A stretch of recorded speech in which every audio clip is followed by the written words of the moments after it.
Passados os 12 primeiros episódios de Stone Ocean, acho que é bem tranquilo afirmar. A parte 6 é a melhor parte de Jojo até o presente momento. Vou explicar os motivos a seguir, vamos lá. Eu particularmente não sou muito fã do que a Netflix fez com essa parada de dividir Stone Ocean em 3 partes, que serão lançadas com meses de diferença de uma para outra, mas esse formato ajuda a ir analisando a história aos poucos, o que nos permite ver algumas coisas que talvez não ficassem claras se os episódios fossem sendo transmitidos semanalmente. Basicamente são dois os motivos pelos quais eu acho que a parte 6 é a melhor que nós vimos até o presente momento. Em primeiro lugar, as bases da história são bem sólidas e em segundo lugar o roteiro é mais coeso. Vou tentar explicar esses dois pontos com mais detalhe. Quando eu falo das bases da história, eu estou falando daqueles elementos que estão na raiz de praticamente todas as grandes obras já feitas e que servem de alicerce para que uma obra possa levantar voos mais altos. Ou seja, para que uma história possa fazer coisas grandiosas, primeiramente ela tem que acertar nos elementos mais simples. Um autor que tente fazer,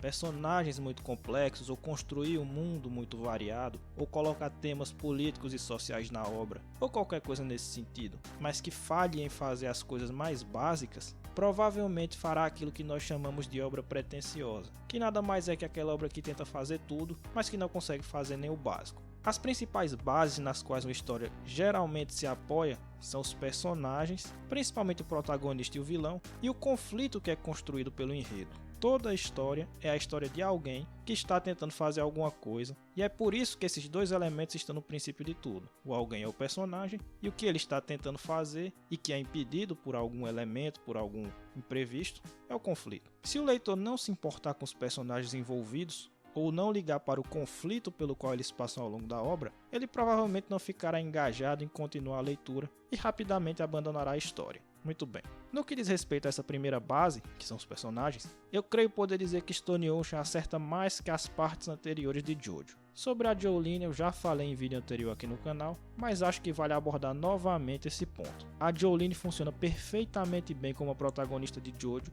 e eu diria até que ela é a que melhor funciona, dentre os que vimos até agora, porque ela, além de ser mais bem caracterizada que os outros, tem um conflito mais bem definido e mais bem trabalhado que os outros. Como qualquer um que já tenha tentado ler ou assistir Jojo já sabe, a obra geralmente trabalha com personagens unidimensionais, que são aqueles que agem sempre da mesma maneira, porque o traço de personalidade deles é aquele bem específico. Ora, o Jonathan é unidimensionalmente um cavalheiro. Ele sempre vai agir tomando essa ética tradicional como parâmetro. Não há nenhum, ou quase nenhum, momento no qual ele tome atitudes que quebrem esse padrão. O Joseph na parte 2 é o malandro. Ele sempre age com esperteza, tentando surpreender a todos e se dar bem em qualquer situação na qual ele esteja. Até há uma certa evolução no caráter desse personagem ao longo de Battle Tendency, mas no geral ele não sai desse padrão. O Jotaro é o típico badass dos animes, o personagem que não fala muito, que sempre mantém uma pose de distanciamento de tudo e de todos, sempre tentando fingir que não se importa com nada. É bem verdade que ele é um pouco mais sutil que isso, mas em 90% do tempo, as atitudes do Jotaro na parte 3 seguem essa fórmula.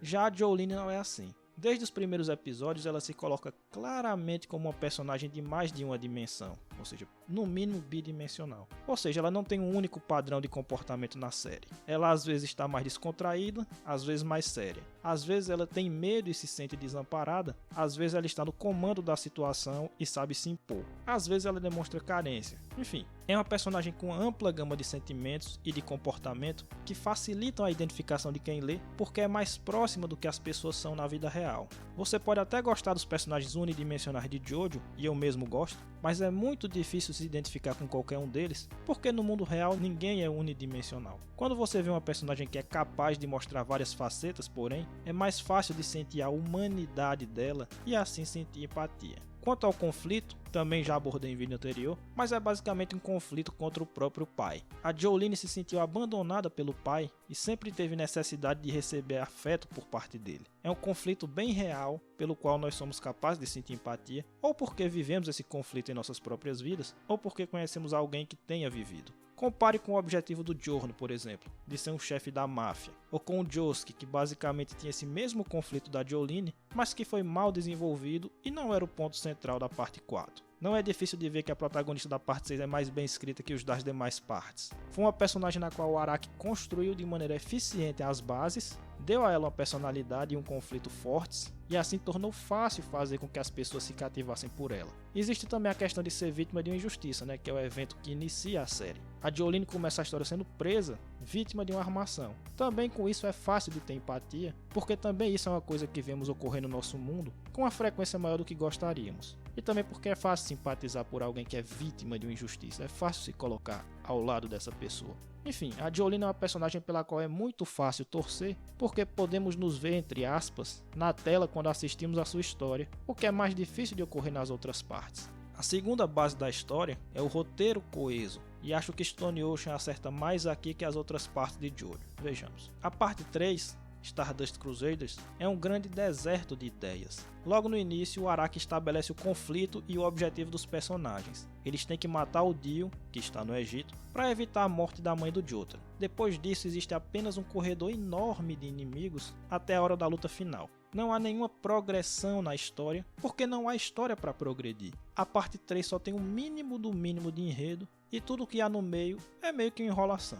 A parte 4, na sua primeira metade, é um slice of life, ou seja, não há nenhuma trama ali, apenas lutas meio aleatórias entre stands. O propósito da primeira parte é mostrar como é a vida dentro daquela cidade e tal. Depois que surge o vilão no meio da história, parece que vai engrenar, mas aí fica tudo muito parecido com a parte 3. É só um puro corredor de inimigos que impedem o herói de chegar no vilão, de alcançar o vilão, de encontrar o vilão. A parte 6 não. Em Stone Ocean, o Araki começa apresentando tudo o que precisamos saber para ter empatia com a Jolene e já introduz em um conflito. No caso, ela quer escapar da cadeia.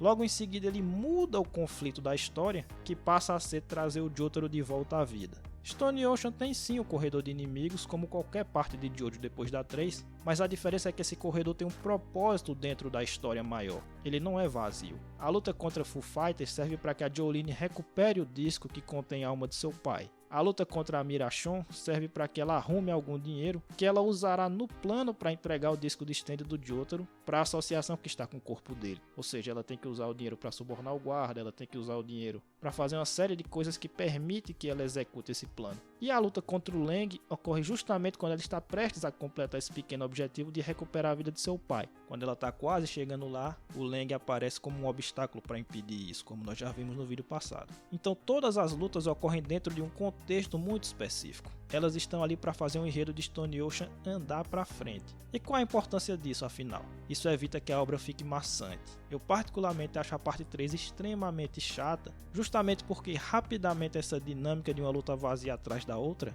cansa. É natural que o leitor espere que alguma mudança ocorra, seja no enredo, seja nos personagens, mas Stardust Crusaders não nos entrega nada disso. A parte 4 também sofre bastante desse mal, então fica tudo muito monótono, parece que não sai do lugar. Stone Ocean não. Além de trazer personagens mais humanos, por assim dizer, que aumenta o nosso envolvimento com a obra, vai construindo um roteiro com objetivos de médio prazo que são alcançados à medida que cada luta daquelas vai acontecendo. Então essas batalhas não precisam atrair a atenção apenas por serem legais ou por terem poderes bizarros, etc. Mas também porque elas têm um propósito. Então fica muito claro ao final dessa primeira parte de Stone Ocean, que foi animada pela Netflix, que o Araki aprendeu a misturar o formato de inimigo da semana, que é tão importante para Jojo, que é uma obra que precisa da maior quantidade de lutas possível, com uma história que vai se desenrolando aos poucos, dando sentido a essas lutas e ajudando a desenvolver também os personagens da trama. Não só a Jolene, mas os personagens secundários, Foo Fighters, Weather Report, etc.